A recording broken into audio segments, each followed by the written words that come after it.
السلام علیکم ورحمۃ اللہ تعالی وبرکاتہ۔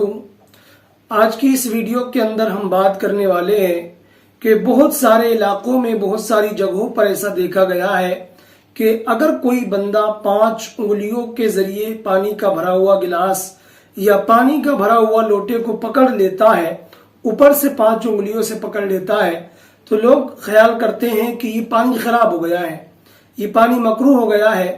تو اس کی کیا حقیقت ہے؟ تو یاد رکھیں کہ اگر کوئی پانی کا بھرا ہوا لوٹا یا پانی کا بھرا ہوا گلاس 5 انگلیوں کے ذریعے پکڑتا ہے تو اس پکڑنے کی وجہ سے پانی مکروہ نہیں ہوتا ہے۔ اور جو لوگ یہ کہتے ہیں کہ پانی مکروہ ہو جاتا ہے تو ان کا یہ ایک باطل گمان ہے، محض جاہلانہ خیال ہے۔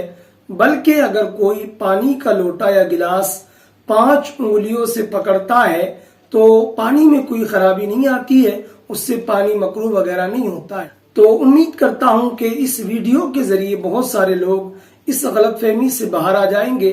اسی کے ساتھ وداع چاہتا ہوں، تب تک کے لیے خدا حافظ۔